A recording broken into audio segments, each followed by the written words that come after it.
자, 우리 옆분과 인사합시다. 하나님 우리 함께 하십니다. 시작. 하나님 우리 함께 하십니다.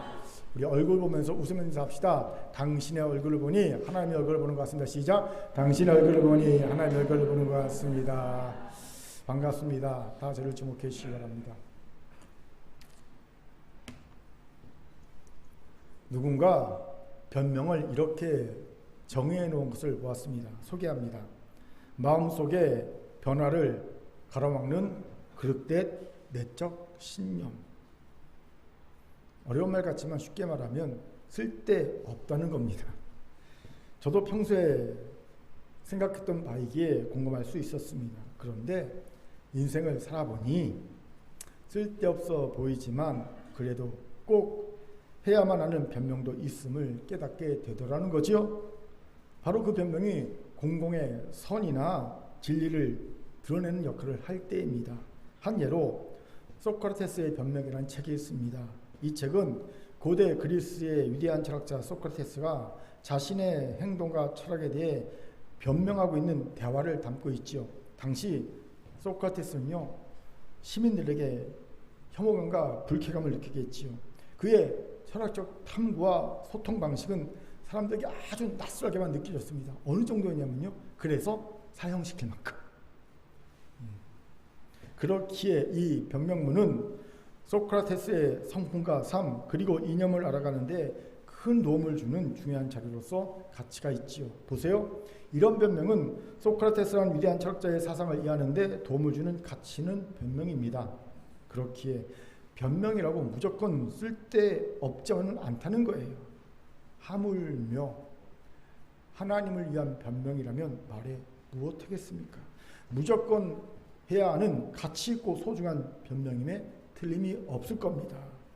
왜 이런 얘기를 합니까? 오늘 우리는 오랫동안 믿는 자들에게 오해되고 있는 아버지 하나님을 위한 변명이 필요함을 보기 때문입니다. 무슨 말인지 오늘 본문을 봅시다. 오늘 본문은 탕자의 비유로 잘 알려진 이야기지요. 두 아들이 있던 거부가 있었습니다. 그런데 자유분방하고 아버지의 권위에 순종하는 것도 싫고 모범생인 형과 스스로 비교하면서 낮은 자존감에 힘들어하기도 싫은 둘째 아들이 아버지에게 해서는 안 되는 요구를 하죠. 아버지의 재산 중 자신의 목으로 상속목으로 되어 있는 3분의 1의 상속분을 달라는 것이었어요. 이건 당시 법에 의하면 있을 수 없는 요구였지요. 왜요? 상속은 무조건 아버지가 죽어야만 이루어질 수 있었기 때문입니다. 그렇게 성경은 30절에 첫째 아들의 말을 빌려 이 요구가 얼마나 부당한지 아버지에게 상처를 준 요구였는지를 우리에게 넌치 알려줍니다. 30절에 보면 살림으로 번역된 헬라어를요, 다른 헬라어가 많은데도 비오스라는 헬라어를 쓰고 있어요. 그런데 이 비오스라는 헬라어의 뜻은 뭔지 아십니까? 생명이라는 뜻입니다. 즉 둘째 아들은 지금 아버지의 생명을 찢어달라는 무리한 요구를 하고 있었던 겁니다. 그렇게 이 요구는 아버지에게 단지 재산만이 아닌 자신의 생명마저 하찮은 것으로 여기는 아들을 보는 고통까지 주고 있음을 봅니다. 이에 대해 베스트셀러죠. 탕부를 쓴 팀 켈러 목사는 당시 땅은 사람들에게 존귀함과 연결되는 너무나 귀한 자산이었다는 거죠. 땅이 있다? 존귀한 존재다. 그렇기에 아들이 아버지의 존귀함을 짓밟고 있다고 해석하더라고요. 맞는 말입니다. 즉 둘째는 지금 아버지가 죽도록 싫다는 말을 자신의 상속분을 미리 달라는 말로 하고 있던 겁니다. 그러니 아버지가 얼마나 상처받을 요구였을까요? 그런데 놀랍게도 아버지는 둘째 아들의 요구를 들어주죠. 그리고 자신의 목의 재산을 받아 챙긴 둘째는 외국으로 가서 허랑방탕하게 자신이 살고 싶은 대로 삽니다. 그 결과는 얼마 못 가 그 많던 재산을 다 탕진하고 종이 되어 유대인들이 가장 부정하게 여기는 돼지를 치는 자가 됩니다. 그런데 더 비참한 것은요, 돼지들이 먹는 쥐엄남 열매를 먹고 싶지만 그것마저도 못 먹는 비참한 처지가 되었다는 겁니다. 그러자 둘째는 생각하지요. 우리 아버지 집에 가면 적어도 굶어 죽는 일은 없으니 아버지 집으로 가자. 그런데 내가 가면 내가 저지른 죄악이 있으니 아버지가 나를 받아주지 않을 것이다. 아예 나를 보지 않으려고 할지도 모른다. 그러니 아버지 집에 품꾼으로 써달라고 하자. 그래서 천천히 빚을 갚겠다고 하자. 무슨 말입니까? 당시 종은 주인 집에 살지만 품꾼은 인근 마을에 살면서 품삯을 벌던 각종 상인과 공장, 장인들을 의미하기 때문입니다. 즉 둘째 아들은 저는 아버지 집에 들어가 살 자격이 없습니다. 하지만 아버지의 여러 품꾼 중 하나에게 저를 도제로 붙여주시면 열심히 일을 배워서 품삯을 벌어서 아버지께 빌린 돈을 조금이나 갚겠습니다. 라는 말을 생각해냈던 거예요. 그래야 빌붙을 수 있을 것 같아서. 그리고 둘째는 떨리는 마음으로 아버지 집으로 향하지요. 그런데 이게 웬일입니까? 아직 집이 먼 마을 입구인 동구 밖에 이르렀을 때에 저 멀리 보니 아버지가 동구 밖까지 나와 있는 것이 아닙니까? 혹시 둘째 아들이 돌아올까 싶어 아버지는 매일 나와 기다렸던 거지요. 둘째 아들을 발견한 아버지는 아들을 향해 달려갑니다. 우리 같이 20절 중반부터 힘있게 읽겠습니다. 같이 읽죠. 시작. 아직도 거리가 먼데 아버지가 그를 보고 측은히 여겨 달려가 목을 안고 입을 맞추니, 제가 개인적으로 꼽는 성경 최고의 구절입니다. 이보다 더 아버지 하나님의 사랑을 잘 보여주는 구절도 없다고 생각되기 때문이죠. 왜입니까? 첫째, 탕자가 자기 죄를 회개했습니까? 아직 안 했습니다. 그런데 벌써 아버지는 아들을 보고 측은히 여깁니다. 회개하기 전에 불쌍히 여김이 먼 점을 보게 되죠. 두 번째로 늙은 아버지가 아들에게 달려갑니다. 사실 당시에 가장이나 어른은요 달리지 않습니다. 왜요? 체면 때문입니다. 이것을 하려면 당시에 옷을 입는 풍습을 알아야 합니다. 당시 남자들도요 통으로 짠 드레스 같은 옷을 입죠. 근데 이게 발목까지 내려오죠.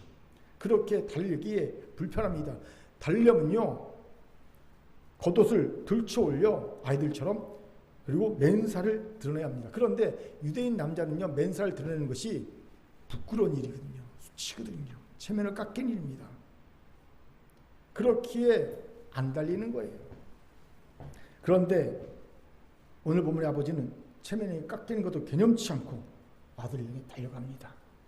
세 번째로 아버지는 둘째 아들이 고심해서 준비한 멘트를 아예 하지 못하게 하죠. 목을 안고 입을 맞춤으로. 아들이 무슨 멘트 준비했습니까? 품꾼이란 멘트 준비했죠. 나를 품꾼이라 여겨달라. 그래야지 아버지한테 빌붙을 수 있겠다. 밤새 고심한 거죠. 아버지의 과격한 포옹과 입맞춤에서 겨우 벗어난 아들은 준비한 품꾼의 품자도 꺼내지 못하고 그저 죄를 지었으니 아버지 아들이라 일컬음을 감당하지 못하겠다는 말만 겨우 합니다. 그러나 이 말도 아버지의 이어진 행동에 쏙 들어가고 말지요. 아버지는 종들에게 명해 아들에게 가장 좋은 옷을 내어다가 입힙니다. 누구의 옷입니까? 아버지 옷입니다. 이건 누가 뭐래도 내 아들이다 라는 확실한 도장을 찍는 행위지요. 그런데 그것도 모자라 손에 가락지 끼워줍니다. 누구의 가락지입니까? 아버지의 가락지입니다. 이건 도장을 찍고 공증을 받는 행위라고 보면 됩니다. 둘째 아들이 행한 죄에 비하면 너무나도 대단한 사랑이 아닐 수 없죠. 그런데 더 기함할 일이 아버지에게서 일어나죠. 바로 살진송아지를 잡아 잔치를 벌이라고 아버지가 명령한 거예요. 여러분, 살찐송아지를 잡아 잔치를 벌이는 경우는 정말 귀한 스님이었을 때나 행한 일이지요. 평소에는요 할 수 있는 일이 아닙니다. 자주 볼 수 있는 일이 아닙니다. 그 잔치를 둘째 아들을 위해 베풀어 주겠다는 겁니다. 여기에서 아버지에 대한 오해와 편견이 생겨나죠. 아버지가 너무 둘째만 편애하는 것이 아닌가. 아버지는 너무 불편부당하게 처신하고 있는 것이 아닌가. 이렇게 둘째를 대한다면 집에서 아버지께 순종하며 모범적으로 열심히 살아온 첫째 양은 뭐가 되는가? 즉 둘째만 탕자가 아니라 사실 아버지도 탕부라는 것입니다. 여기서 흔히 탕자로 번역된 형용사 프라디걸은 제멋대로 군다는 뜻이 아니라 메이엄 웹스터 대학생용 사전에 의하면 무모할 정도로 쓰는 의미가 해프다라는 뜻입니다. 즉 둘째 아들은 아버지의 재산을 허랑방탕하게 씀씀이 해프게 다 써버렸기 때문에 탕자라면, 아버지는 둘째에 대해 남김없이 용서사랑을 다 베풀었기에 하나도 남김없이 다 써버렸기에 탕부라는 겁니다. 그런데 이런 탕부 하나님에 대한 시선은 이미 소개한 대로 결코 긍정적이지만은 않습니다. 그리고 이런 부정적인 시선을 우리는 첫째 아들에게서 바로 발견하게 되죠. 동생이 돌아왔는데 아버지가 동생이 행한 일을 들은 첫째 아들은 분노하죠. 그리고 그는 아버지가 베푼 잔치에 들어가지 않습니다. 그도 아버지의 처소가 공정하지 않도록 여겨졌기 때문입니다.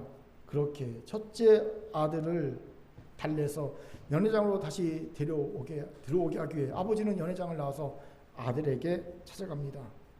그러자 첫째 아들은 아버지에게 분노를 폭발하지요. 29절부터 30절까지 힘있게 읽겠습니다. 시작. 아버지께 대답하여 이르되 내가 열에 아버지를 섬겨 명을 어김이었거늘 내게는 염소 새끼라도 주어 나와 내 벗으로 즐겨 하시니 없더니 아버지의 살림을 창녀들과 함께 삼켜버린 이 아들이 돌아오매 이를 위하여 살진 송아지를 잡으셨나이다. 아멘.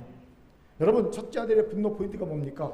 억울하다는 겁니다. 나는 오랫동안 아버지를 섬겨 명을 어김이 없는데 나를 위해서는 염소 새끼도 안 주셔놓고 아버지의 살림을 창녀와 함께 먹어버린 이 아들을 위해서는 어떻게 살진 송아지를 잡아줄 수 있겠느냐? 너무 공정하지 않다. 나는 억울하다는 겁니다. 탕부 아버지에 대한 불신과 분노가 고스란히 담긴 말이 아닐 수 없습니다. 그러자 탕부는 첫째를 달래고 이해시키려고 합니다. 우리 31절 32절도 힘있게 읽겠습니다. 시작. 아버지가 이르되 예 너는 항상 나와 함께 있으니 내 것이다 내 것이로되 이 내 동생은 죽었다가 살아났으며 내가 잃었다가 얻었기로 우리가 즐거워하고 기뻐하는 것이 마땅하다 아니라. 아멘. 아버지의 말이 요즘 두 가지입니다. 첫째는 내 것은 다 내 것인데 왜 마음대로 사용해도 되는데 사용하지 않고 억울하다고 하니? 네가 원한다면 언제든 너는 살진 송아지 잡아먹을 수 있어. 왜? 내게 네 거니까. 둘째는 동생은 죽었다가 살아났으며 잃었다가 얻은 것이기에 기뻐하는 것이 마땅하지 않겠니? 라는 것입니다. 그리고 예수님의 비유는 여기서 끝납니다. 그 뒤로 첫째 아들이 어떻게 반응했는지 첫째와 둘째 사이가 어떻게 되었는지 본문은 말해주지 않고 있지요. 마치 춘향전의 맨 마지막 사설처럼 말입니다. 여러분, 춘향전의 맨 마지막 사설이 어떻게 되는지 아십니까? 그 뒤야 누가 알랴 더딜 이몽룡과 춘향이 계속 행복하게 잘 살았는지 아니면 중간에 변심해서 헤어졌는지 아니면 지지고 볶으면서 원수가 되어서 원수처럼 살고 있는지 누가 어찌 알겠냐는 뜻입니다. 그리고 춘향전은 끝이 납니다. 그런데 정말 탕자의 비유의 뒷이야기를 우리가 전혀 알 수 없을까요? 아닙니다. 사실 우리는 잘 압니다. 무슨 말입니까? 사실 탕자의 비유의 둘째 아들은 당시 유대 사회에서 천대를 받던 세리와 죄인들을 빗댄 겁니다. 그럼 첫째 아들은요, 당시 유대 사회에서 율법적으로나 사회적 지위로나 언제나 존경과 칭찬을 받던 모범생 바리새인과 서기관들을 빗댄 겁니다. 즉 예수님께서는 자신이 세리와 죄인들에게 탕부처럼 대하는 것을 보고 비난하고 정죄하는 첫째 아들과 같은 바리새인들과 서기관들을 향해 이 비유를 하신 겁니다. 이 비유의 배경이 되는 누가복음 19장 1절 2절을 같이 읽겠습니다. 시작. 모든 세리와 죄인들이 말씀을 들으러 가까이 나오니 바리새인과 서기관들이 수군거려 이르되 이 사람이 죄인을 영접하고 음식을 같이 먹는다 하더라. 아멘. 이런 상황에서 예수께서는 앞서 두 개의 비유를 하시죠. 잃은 양 비유, 잃은 은전 비유. 이 두 개의 비유로 살짝 자신의 의도를 비치십니다. 그러니까 예열을 시키는 거죠. 내가 이런 부류의 얘기를 할 거야. 방향 얘기를 할 거야. 비치신 뒤에 진짜 하고 싶은 얘기를 세 번째 탕자에 비해서 하고 계신 겁니다. 왜요? 첫째 아들과 같은 너희의 모습이 정당한가? 라고 묻고 계신 거예요. 그런데 이 예수의 물음에 바리새인과 서기관들이 어떻게 반응했습니까? 예수를 배척하고 십자가에 못 박도록 내어주었습니다. 그렇습니다. 우리는 춘향전과 달리 이 비유의 결말을 알고 있습니다. 이들은 회개하고 돌이킨 것이 아니라 도리어 예수를 배척하고 예수를 십자가에 죽도록 줬다는 겁니다. 그런데 사실 이 비유에 나오는 두 아들은 오늘날 현대 교회에서 쉽게 볼 수 있는 대표적인 모습이기도 하지요. 먼저는 내 인생은 나의 것이야. 진리가 나를 자유롭게 하는 것이 아니라 자유가 나를 진리케 하는 것이야. 안 쓰면 똥이 되는 것이 인생이야. 즐길 때 열심히 즐겨야 돼 라고 주장하면서 아버지 하나님의 품을 떠나 멋대로 사는 불의의 신앙인이 있죠. 물론 이들의 끝은 천부의 의지 없어 손들고 옵니다 로 끝납니다. 그들이 정말 선택받은 하나님의 자녀라면 반드시 그리 됩니다. 둘째 아들처럼 말이죠. 그런데 아버지 하나님은 이들을 비유의 둘째 아들처럼 대해주십니다. 탕부로서 남김없이 탕자에게 은혜와 사랑을 베풀어 주십니다. 그저 그들이 아버지 하나님께 돌아왔다는 그 이유 하나만으로 그들이 회개하기 전에 그들을 친히 여겨 그들을 품어주고 그들에게 자녀의 권세를 회복시켜 줍니다. 탕자를 탕부가 품으시는 것을 흔히 보게 되죠. 두 번째로 이런 탕자를 불편한 시선으로 보며 억울해하는 첫째 아들 같은 이들이 교회 내에 있습니다. 이들은 한 번도 아버지 하나님을 떠난 적이 없는 소위 모범적인 신앙인들이지요. 언제나 말씀의 교훈대로 살려고 애를 쓴 이들이며 소위 절제와 인내와 섬김을 모토로 신앙생활을 열심히 해온 이들입니다. 그렇게 이런 이들은 자신의 신앙생활에 대해 나름대로의 자부심을 가지고 있는 이들이죠. 그런 이들은 탕자와 같은 이들이 공동체에 합류하는 것을 탐탁지 않게 여깁니다. 소위 물이 흐려진다라고 생각하죠. 물을 흐린다고 생각합니다. 그리고 이런 이들이 또 은혜를 받고 값없는 은혜를 받고 공동체 중심에 서는 것을 불편해합니다. 갑자기 큰 은혜가 부어주고 갑자기 삶이 변화되면서 갑자기 공동체 중심에 서는 것을 굉장히 불편해합니다. 공정하지 못하다고 생각합니다. 그리고 자신과 비슷한 이들끼리 모여서 탕자와 같은 이들을 배척하지요. 결국 탕자와 같은 이들은 자신을 향한 서늘한 시선을 견디지 못하고 교회를 떠나게 됩니다. 소위 하나님은 좋고 예수님은 좋으나 교회와 성도는 싫다는, 그래서 교회를 떠난 수많은 영적 난매들이 생기는 이유죠. 많이 보지 않습니까? 예수님 좋아, 하나님 좋아. 하지만 교회는 성도는 싫어. 왜요? 배척한 서늘한 시선 때문이에요. 그럼에도 첫째 아들 같은 이들은 자신들이 잘못되었다는 생각하지 못합니다. 되려 탕부 하나님이 공정하지 못하다고 생각합니다. 실제로 저는 목회를 하면서 첫째 아들과 같은 이들이 부린 텃세로 인해 교회를 떠난 둘째 아들 같은 이들을 여러 보았습니다. 그렇기에 탕부 하나님에 대한 변명이 필요합니다. 정말 첫째 아들의 주장처럼 탕부 하나님은 공정하지 못한 것일까요? 아닙니다. 그 증거를 같이 살펴봅시다. 먼저 탕부는요, 두 아들에게 공평했습니다. 우리 12절 같이 읽겠습니다. 시작. 그 둘째가 아버지에게 말하되 아버지여 재산 중에서 내게 돌아올 공깃을 내게 주소서 하는지라. 아버지가 그 살림을 각각 나눠 주었더니. 아멘. 12절에서 우리는 간과해서는 절대로 안 됨에도 흔히 간과하는 단어 하나를 발견합니다. 뭘까요? 일부에서는 딱 알더라고요. 뭘까요? 각각. 그래요. 각각이라는 단어입니다. 지금 탕부는 둘째에게만 자신의 재산을 나눠준 것이 아닙니다. 놀랍게도 첫째에게도 재산을 나눠줬을 봅니다. 그런데 저는 지금까지 이 얘기를 하는 설교자를 본 적이 없습니다. 그 유명한 베스트셀러 탕부를 쓴 팀 켈러도 그 책을 보면 이 부분을 언급한 적이 없어요. 그 사실 놀라웠습니다. 아무튼 탕부는 공평하게 두 아들에게 재산을 상속했음을 봅니다. 첫째에게는 재산의 3분의 1을, 둘째에게는 재산의 3분의 1을. 이런 가정하에 비로소 31절에 내 것이다 내 것이로되 라는 탕부의 말이 제대로 이해가 되지요. 당연합니다. 이미 재산을 상속해 주었으니 이런 말이 성립되는 겁니다. 이미 내가 네 거라고 했지 않나. 그냥 네 마음대로 할 수 있는 거 아니야. 이런 말이 되는 거예요. 여기서 질문이 생기죠. 왜 탕부는 재산 상속을 요구하지도 않은 첫째 아들에게도 재산을 상속해 주었을까요? 쉽게 짐작할 수 있습니다. 안 해주면 서운해하고 삐지니까. 그렇습니다. 요구하지 않았다고 자신만 빼고 안 해주면 서운해하고 삐지는 것이 인간입니다. 말로는 물론 나는 괜찮아요, 나 안 챙겨줘도 돼요 라고 합니다. 하지만 진짜로 안 챙겨주면요, 뒤로 돌아서면서 그래도 사람이 그렇지 안 챙겨주면 되나 라고 말하는 것이 인간입니다. 나 목사가 저 괜찮아요, 안 챙겨줘도 돼요 이러면 정말 안 챙겨주면요, 돌아서서 사람들이 참 못됐네 그러거든요. 특히 먹을 거 안 챙겨주면 그러거든요. 커피 안 챙겨주면 막 그러거든요. 오늘 아무도 안 챙겨줬다고요. 네. 이게 인간입니다. 이것을 알게 탕부는 공평하게 둘 다에게 상속해 준 겁니다. 요구를 했든 안 했든 말이지. 여기서 다시 질문이 생깁니다. 그럼에도 왜 첫째 아들은 탕부의 재산을 불공평하다고 여긴 것일까? 챙겨줬잖아요. 중요한 이유가 있습니다. 탕부가 동생을 아들로 인정했기 때문입니다. 아마 그냥 종이나 품꾼의 하나로 받아들였다면 분노하지 않았을 겁니다.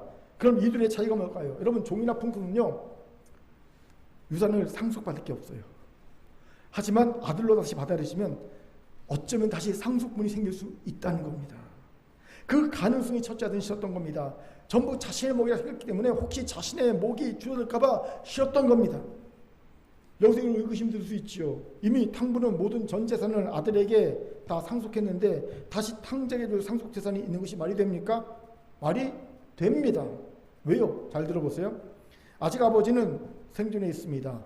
이 말은 첫째 아들에게 준 상속분은 둘째와 달리 아직 아버지에게도 금액이 있다는 겁니다. 즉 아버지가 돌아가셔야지만 완전히 첫째의 것이 되는 거죠. 물론 첫째도요 중간에 자기 마음대로 그걸 쓸 수 있어요. 상속 받았으니까 살진 송아지 먹을 수도 있고요. 일부를 팔 수 있습니다. 왜? 자기 것이니까. 그러니 그 전에 그 재산의 일부를 아버지의 마음대로 한다고 그것은 불법이 아닌 거예요. 돌아가지 않았으니까. 아마 탕부는 둘째 아들에게 상속을 떼어주고 나서 첫째 아들에게 이렇게 말했을 겁니다. 나머지는 다 내 거야. 네 거야. 네 마음대로 해도 돼 중간에. 이렇게 얘기했을 겁니다. 그렇게 아직 첫째 아들에게 상속분의 명의가 다 옮겨진 것은 아니었던 거죠. 그러니 불안했던 겁니다. 탕자에게 자신의 상속분이 돌아가서 자신의 목이 줄어들까 봐. 즉 큰아들은 아버지의 처사를 보고 불만을 품은 이유가 사실 아버지가 너무 정의롭지 못하다 그것 때문이 아니라는 거예요. 진짜 분노한 이유는요. 내 상속분이 줄어들까 봐. 그 이유 때문이었다는 겁니다. 다시 이런 질문이 생기죠. 아니 목사님, 자신의 상속분이 탕자에 줄어드는 거 보면 생각하면 당연히 화가 나는 것이 인지상정 아닙니까? 나라도 화가 나겠습니다. 자기 거 가져가서 다 탕진해 온 놈에게 내 상속분이 간다면 나도 화가 날 것 같은데요? 어떻게 생각하십니까? 자신에게 상속의 부분이 줄어든다는 생각은 그럴 수 있지만 아닐 확률이 훨씬 더 큽니다. 99대 1 정도로. 생각해 보세요. 아버지는 거부입니다. 이 말인즉 우리는 한 번도 경험해보지 못했겠지만 자고 나면 재산이 불어있다는 뜻입니다. 실화예요. 진짜 있었던 일이에요. 미국에서 20살 청년이 슈퍼 복권에 당첨됐어요. 세금 다 떼고 수령액만 4천억 원이에요. 이 4천억 원을 수령받고 이 청년이 뭐 했냐면요. 부모님에게 저택을 사드리고 슈퍼카를 사고 전세기를 사고 마음껏 썼어요. 그리고 또 많이 남으니까 그걸 은행에 딱 저축해놨어요. 그리고 몇 년 뒤에 자신의 은행 잔고를 모든 사람들이 오픈했습니다. 어떻게 됐을까요? 4천억이 넘어 있었어요. 은행 잔고가. 왜요? 이자 4천억을 3% 이자로 따지면요. 이자만 120억입니다. 이게 거부입니다. 거부의 현실입니다. 예전에 현빈이 나오는 드라마 시크릿 가든이라는 드라마에서 현빈이 재벌로 나왔잖아요. 이런 대사를 한 적이 있어요. 나는 내 재산이 얼마인지 몰라. 지금도 전 세계에서 내 재산이 분화하고 있거든. 진짜 부자는요. 자기 재산은 얼마인지 모릅니다. 우리야 알죠. 원 단위까지 알죠. 우리야 내 동생가 몇 원인까지 알지만 부자는요. 몰라요. 초마다 재산이 계속 전 세계 곳곳에서 불어나니까 모르는 거예요. 마찬가지로 탕부의 재산도 그 사이에 엄청나게 불어났을 겁니다. 어쩌면 탕자에게 띄어진 3분의 1을 복구하고도 남을 만큼 불어나 있을 수 있습니다. 이러니 자신의 상속분이 줄어들 수 있다는 첫째의 주장은 정당하지 않습니다. 근데 왜 이런 말 합니까? 욕심. 진짜로 아버지를 생각하는 아들이라면 탕자가 미워도 아버지를 생각해서 자신이 나서서 아버지 불쌍하잖아요. 쟤도 그래도 먹고 살아야 되잖아요. 지은 자가 있어도. 우리 재산 좀 떼줘서 살게 해주죠. 자기가 먼저 이렇게 나서서 했다는 겁니다.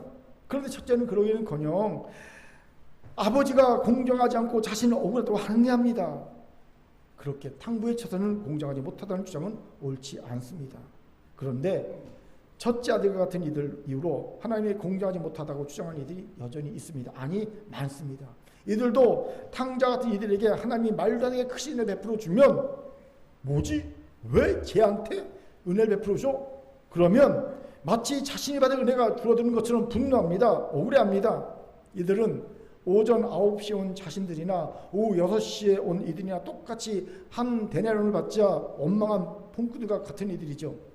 이런 원망한 풍군에게 주인이 뭐라고 말합니까? 우리 같이 마태복음 20장 14, 15절을 힘있게 읽겠습니다. 시작. 내 것이나 가지고 가라. 나중에 온 이 사람에게 너와 같이 주는 것이 내 뜻입니다. 내 것을 가지고 내 뜻대로 할 것이 아니냐. 내가 선함으로 내가 악하게 보느냐.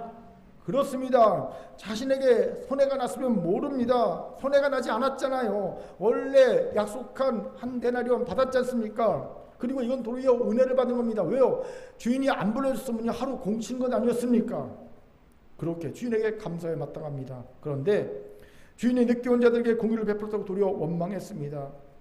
여러분, 주인하고 왜 이유가 없겠습니까? 주인이 왜 다 끝나가는 오후 6시에 일꾼들을 불렀을까요? 품꾼들을 불렀을까요? 이들 하루 공치면 집에 돌아갈 때 가족들 굶어요. 왜 한 데나리온을 준지하십니까? 한 데나리온은 한 가족이 하루 먹을 식량값이거든요. 그러니까 가장이잖아. 너 집에 돌아갈 때 빈손으로 돌아가 안 되잖아. 적어도 이 가족들 굶을 수는 없잖아. 그러니 내가 한 데나리온 줄게. 그런 거거든요. 궁율로.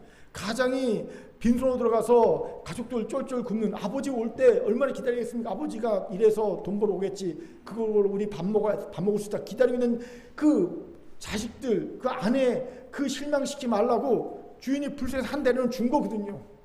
주인이 뭐가 나쁩니까? 그런데 그런 주인의 군의 마음을 이해하지 못한 채 원망합니다. 탕자 미외의 첫째 아들이나 이들이나 같은 불임을 보지요. 그리고 우리도 예외가 아님을 보지요.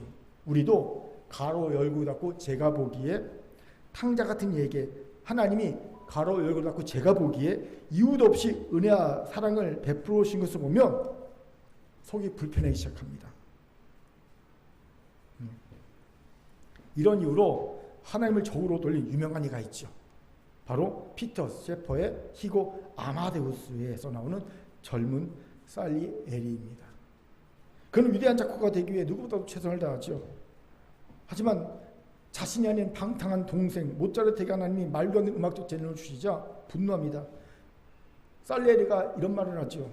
도무지 이해할 수 없었다. 나는 하나님께 재능을 받을 만한 자격을 갖추고 본능적 욕망마저도 다 물리치고 있었건만 모차르트는 약혼까지 한 상태에서 온갖 방종을 일삼는데도 아무런 징계가 없었다. 그리고 살리에리는요. 이제부터 하나님 당신과 나는 적입니다 라고 선포하고 모차르트를 무너뜨리는데 그의 인생을 겁니다. 이 얼마나 어리석은 짓입니까? 생각해보세요. 자신도 충분한 재능과 명성을 이미 얻었습니다. 그런데 왜 그것에 만족하지 못하고 이런 것일까요? 욕심 때문입니다. 이 욕심이 시기할 질투를 낳았고요. 공평한 탕부를 공평하지 않다고 부당하게 원망했음을 봅니다. 그렇게 우리도 욕심을 내려놓고 자족하길 배워야 합니다. 자족은 주어진 것에 만족해하며 행복해하는 마음이죠. 여러분, 자족하면 절대 욕심이 생기지 않습니다. 그래서 어리석은 첫째 아들 같은 이가 되지 않기를 주의 이름으로 축원합니다. 아멘. 자, 저를 따릅시다. 욕심을 버리고 자족합시다. 몇 분간 인사합니다. 하나님은 공평하십니다. 시작. 하나님은 공평하십니다. 아멘. 둘째로 탕부가 공정한 이유는요. 첫째, 아들이나 둘째, 아들이나 둘 다 본질상 탕자였기 때문입니다. 무슨 말입니까? 외관상으로는 아버지께 무리한 상속을 요구하며 외부가 탕진한 둘째 아들이 탕가인 것만 같지요. 그런데 진짜 그렇습니까? 그렇지 않습니다. 첫째 아들도 사실 본질상 둘째 아들과 별반 다를 것이 없는 탕자였습니다. 어떻게 이런 말을 합니까? 이 부분에 대해 소개한 탕부 책에서 팀 켈러가 이런 말을 합니다. 스스로 하나님 노릇한다면 충성했어도 죄다. 죄는 단순히 규범을 어기는 것 그 이상이다. 다시 한번요. 스스로 하나님 노릇했다면 충성했어도 죄다. 죄는 단순히 규범을 어기는 것 이상이다. 무슨 말입니까? 집에 남아 아버지를 충성스럽게 섬긴 첫째 아들도 탕자였다는 겁니다. 그 이유는 이렇습니다. 둘째나 첫째나 아버지와 멀어져 있기는 둘 다 똑같았기 때문이죠. 우리는 첫째 아들의 마음이 탕자와 같이 아버지와 멀어져 있다는 증거를 여러 발견하게 됩니다. 먼저 그는 아버지가 자신에게도 재산을 상속해 주자 거절하지 않았지요. 그가 정말 아버지를 위하는 아들이었다면 자신이 언급했듯이 아버지의 생명과 같은 살림을 탕제에 이어 자신에게도 상속한다고 했을 때 거절했어야 마땅합니다. 아버지, 탕자는 그렇죠. 저는 필요 없습니다. 아버지의 생명 같은 이 재산 아직은 아닙니다. 라고 거절했어야 되지요. 그런데 그는 거절하지 않았죠. 이 말은 그도 사실은 아버지보다 아버지의 재산에 더 관심이 많았던 아들이었다는 거지요. 단지 둘째는 그 속마음을 숨기는 데 서툴렀고 첫째는 그 속마음을 잘 숨겨왔다는 겁니다. 이것이 다를 뿐입니다. 여기서 저는 괜히 탕부가 첫째 아들에게 상속을 해준 것이 아님을 깨닫습니다. 이런 첫째 아들의 속마음을 뻔히 본 거죠. 너도 나보다 내 재산에 욕심이 있구나. 그러니 재산을 나눠준 거예요. 첫째 아들도 둘째 탕자처럼 아버지가 먼저 찾아가서 불러들여야만 했던 완고한 아들이었다는 겁니다. 탕자는 꼴랑 얼마 된 자기를 가지고 멋대로 아버지의 사랑을 재단하죠. 나는 절대 아버지께 받아들여줄 수 없으니 어떻게 하면 받아들여줄 수 있지? 그래, 품꾼이라고 아버지께 제안하자. 밤새 고민하면서 품꾼이라는 단어를 생각해낸 거지요. 이런 탕자이기에 탕부는 먼저 달려갔습니다. 그게 입맞추고 포옹합니다. 자기의 옷을 입혀주고 인장반지를 끼워줍니다. 그런데 첫째도 마찬가지지요. 그는 자기 마음에 들지 않는다고 잔치에 참여하지 않습니다. 밖에서 시위하겠습니다. 그러자 원래 연회장 주인은요, 연회장 밖을 나가는 것이 실례거든요. 그런데 아버지는 실례를 무릅쓰고 자신이 연회장 밖을 나갑니다. 그리고 첫째 아들을 설득하려 합니다. 들어가자. 28절에 같이 읽죠. 시작. 그가 놓아여 들어가고자 하지 아니하거늘 아버지가 나와서 권하는데, 도끼인 객기나고요. 탕자와 별반 다를 것이 없는 첫째 아들의 모습을 확인하게 되죠. 세 번째로 첫째 아들은요, 탕부에게 자기 일을 주장하면서 자신이 당연히 아버지의 사랑을 받아야 할 권리가 있음을 주장합니다. 28째 첫째 아들이 무엇이라 합니까? 내가 열의 아버지를 섬겨 명을 어김이었거늘, 여기서 섬겨란 단어는 종이란 단어입니다. 내가 아버지에게 종처럼 섬겼거늘, 그래서 NIV는요 종으로 번역하고 있어요. 내가 아버지에게 종처럼 섬겼지 않습니까? 오랫동안. 즉 첫째 아들은 아버지에게, 탕부에게 자기의 의의를 주장하는 거예요.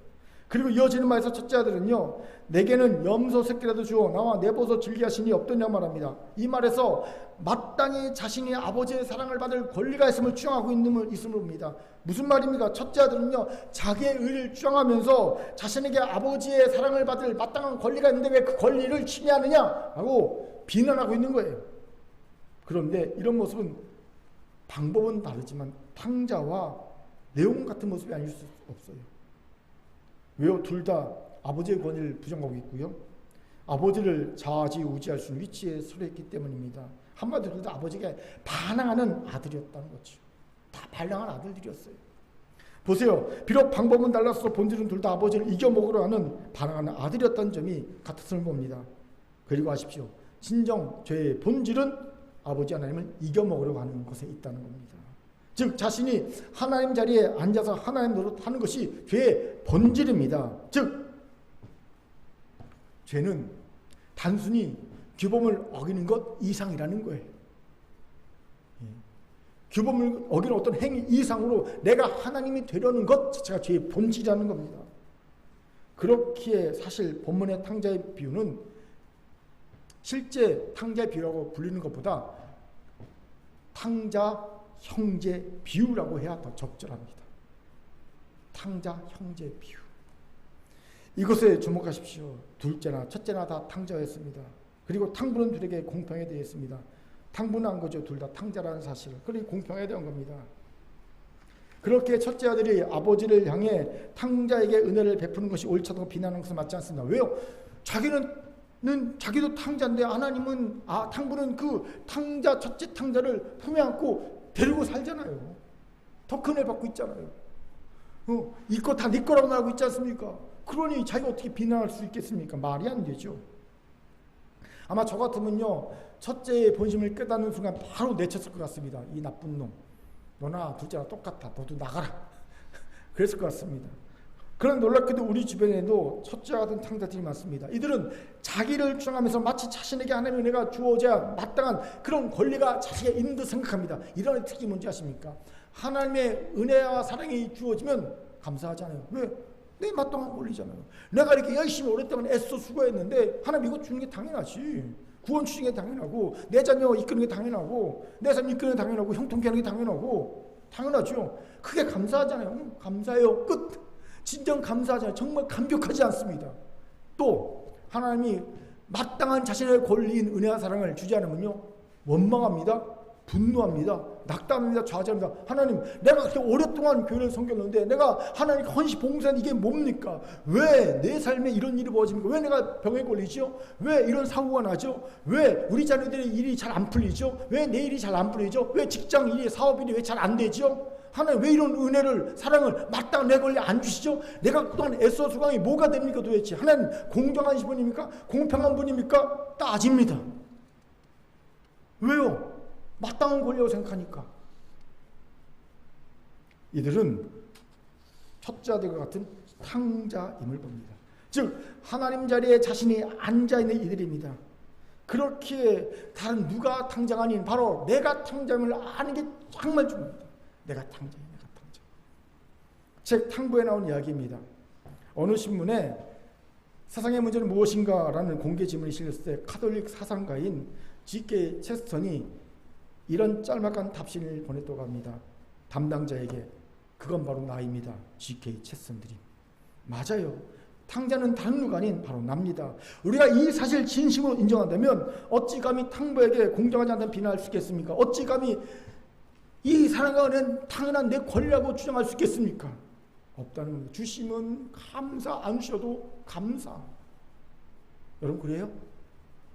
주시면 너무너무 감사, 안 주셔도 너무너무 감사합니까? 아니잖아요. 안 주시면 삐지잖아요. 난리 나잖아요. 그렇죠? 내가 원하는 거 안 주시면요 발칵 뒤집히지 않습니까?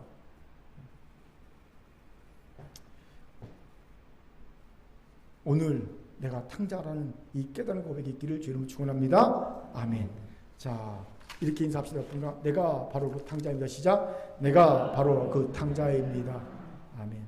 세 번째로 탕부가 공정하고 첫째 아들의 주장이 옳지 않은 이유는요, 첫째 아들은 되려 미안해하고 회개했기 때문입니다. 무슨 말인가? 간단합니다. 그가 진짜 첫째 아들의 권리를 주장하려면, 그가 진짜로 아버지를 잘 섬겼다고 주장하려면 그는 절대 지금처럼 행동하지 않았어야 했기 때문이죠. 무슨 말입니까? 그가 정말 제대로 된 첫째 아들이었다면 그는 먼저 동생의 재산을 상속해달라고 무엇보다 요구할 때 자신이 나서 동생을 제재했어야 했다는 거죠. 설득하든지 아니면 주패든지 무슨 수를 쓰더라도 탕부의 마음에 상처를 주고 그 명예를 실추시키는 요구를 거두게 했어야 했다는 겁니다. 그런데 첫째 아들은 아무런 말 행동을 하지 않았습니다. 그저 가만히 있으면서 굿이나 보고 떡이나 먹었죠. 왜? 본인도 사실은 아버지의 상속을 빨리 받고 싶었기 때문에 가만히 있으면서 굿이나 보고 떡이나 먹었던 거지요. 더불어 이 한심한 동생 좀 없었으면 좋겠다 라는 생각을 했겠죠. 모범생인 자신의 명예를 실시키는 부끄러운 동생 없었으면 좋겠다 이런 생각을 했던 거겠지요. 두 번째로 그가 정말로 제대로 된 첫째 아들이라면 설령 처음에 생각을 잘못해서 동생이 무합하게 상속분을 챙겨 나갈 때 그냥 있었다 하더라도 나중에 동생을 찾으러 갔어야 했다는 겁니다. 아, 내가 잘못했구나. 동생 다시 데려와야지 했다는 겁니다. 왜요? 매일 동부까지 나가 동생이 돌아오길 기다리는 탕부가 있었기 때문입니다. 이런 아버지를 보면서 제대로 된 아들이라면, 아버지 생각 아들이라면 어찌 가만히 있을 수 있겠습니까? 오래전 영화 중에 라이언 일병 구하기라는 영화가 있어요. 아마 많이들 아실 겁니다. 아들 넷을 2차 세계대전에 보냈는데 아들 첫째, 둘째, 셋째가 다 전사했어요. 그러니까 아버지가 군에 사정합니다. 막내 아들만이라도 살려주세요. 그러니까 군에서도 보니까 이건 아닌 것 같아요. 아들 넷을 전쟁에 보냈는데 아들 셋이 전사했어요. 막내도 좀 있으면 전사할 것 같아요. 위험한 지역에 있으니까 이 아들만은 나라에서 살려줘야 돼서 빨리 전역을 시킵니다. 그런데 보니까 제일 위험한 지역이가 있네. 그래서 어떡합니까? 특공대를 조직하죠. 밀로데이를 중심한 특공대 8명을 조직해가고 그 아들을 구해오게 합니다. 근데 이게 이 질문, 이 영화의 주제예요. 한 명을 구하게 8명이 죽어도 되는가? 이게 공정한가? 이게 계속 이게 질문이에요. 이 한 명을, 이 라이언 일병을 구하게 사실 8명이 다 죽습니다. 결국 다 죽습니다. 그리고 라이언 일병이 구해집니다. 영화의 맨 마지막에 뭡니까? 그 밀러데이의 묘비 앞에서 늙은 라이언이 과연 이들의 희생이 헛되지 않았는가? 라고 아내에게 물으면서 이 영화가 끝났죠. 이 영화를 제작한 스티븐 스필버그가 이런 얘기를 합니다. 위기에 처한 타인을 구하고자 하는 무모한 인간의 행위에 고귀함이 들어있다. 이것을 보여주고 싶어서 영화를 만들었다는 거죠. 인간은 그런 존재예요. 예. 위기에 처한 타인을 보면 무모하게 그 타인을 도우려고 합니다. 자기가 죽을 줄도 알면서. 그러니까 애가 있으면, 찾길 애가 있으면 찾기로 달려드는 거예요. 나도 모르게. 그리고 애를 구하고 자기는 치워 죽는 일이 벌어지는 겁니다. 인간의 고귀한 마음이죠. 하물며 노인 아버지가 매일같이 동박까지 가서 둘째를 기다리는 모습을 보고 있는데 정상적인 첫째라면 가만히 있어야 되겠냐는 거죠. 그런데 첫째 아들은요, 가만히 있었어요. 그 일상은 평안하지 변함이 없었습니다. 마치 우리와 같죠. 하나님은 애타게 영혼을 구원하기 원하시는데 우리는 너무나 평안하게 우리의 일상을 즐기고 있지 않습니까? 아무런 변화 없이. 첫째 아들 우리가 똑같다는 거죠. 세 번째로 그는 돌아온 동생을 향해 아버지의 살림을 창녀들과 함께 삼켜버린 이 아들이라고 말합니다. 즉 아버지의 생명과 같은 재산 창녀들과 함께 삼켜버린 아들이라는 겁니다. 그런데 여러분 이 말 되게 이상하지 않습니까? 쎄하지 않습니까? 뭐가 쎄한지 아세요? 아니 어떻게 동생이 그 많은 재산을 창녀들과 함께 삼켜버린 줄 알았을까요? 이 둘째 아들은 정보는요 아무도 얘기하지 않았어요. 아버지도 얘기하지 않았고 아직 탕자도 얘기하지 않았고 누구도 얘기하지 않았어요. 그런데 어떻게 첫째 아들은요 동생이 그 많은 재산을 창녀들과 함께 삼켜버린 줄 알았을까요? 간단합니다. 이 첫째 아들은요 이미 동생이 어디서 어떻게 살고 있는지 다 알고 있었다는 겁니다. 그리고 방치해왔다는 거죠. 왜요? 그는 더 이상 내 동생이 아니라 탕자였기 때문이지요. 그렇게 사실 탕자가 돌아왔을 때 첫째 아들은 양심이라는 것이 살아있었다면 원망하고 분노할 것이 아니라 되려 미안해하고 회개했어야 했다는 겁니다. 그러니 첫째 아들이 공정하지 못하다고 한 주장은 어불성설되고 마는 거죠. 여기에 놀라운 복음이 숨겨져 있어요. 예수님께서 왜 이 비유를 바리새인과 서기관들이 해주고 계시는 겁니다. 너희가 첫째 아들이니 탕자와 같은 세례와 죄인들을 그만 핍박하고 회개함으로 그들을 공동체에 받아들이라. 그런 의미로만 이 비유를 하신 걸까요? 맞습니다. 그런 이유가 분명히 있습니다. 하나의 이유죠. 그런데 정말 중요한 진짜 이유가 또 있어요. 그것이 무엇일까요? 바로 이 첫째 영이 망각한 그리고 하지 못한 참 진짜 제대로 된 첫째 영의 역할을 바로 예수님께서 하고 계시다는 거예요. 그렇습니다.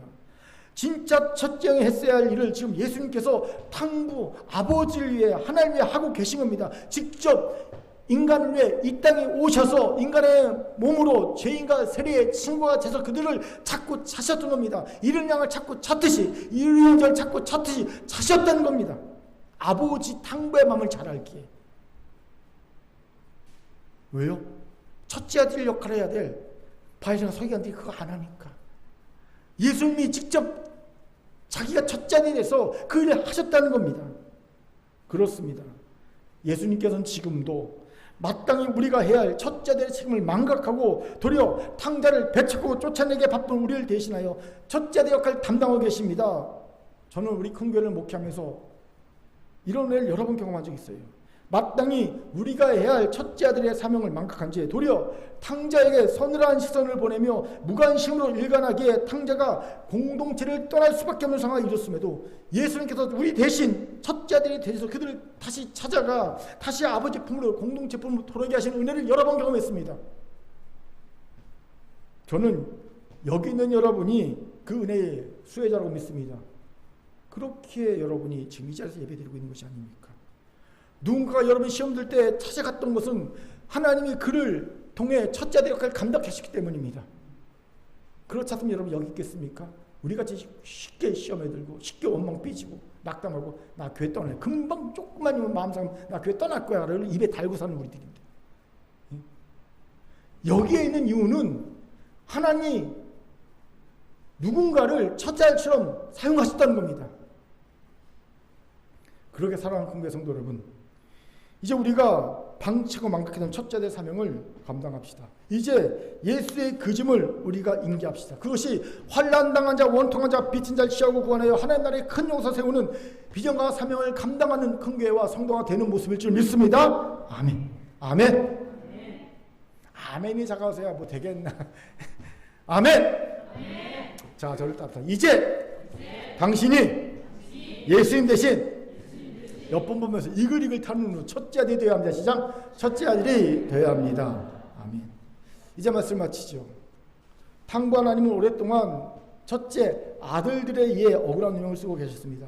공정하지 못하다는 누명이었지요. 이제 우리 그 누명을 벗겨드립시다. 첫째 아들은 절대 탕부에게 이런 비난을 해서는 안 되었던 거지요.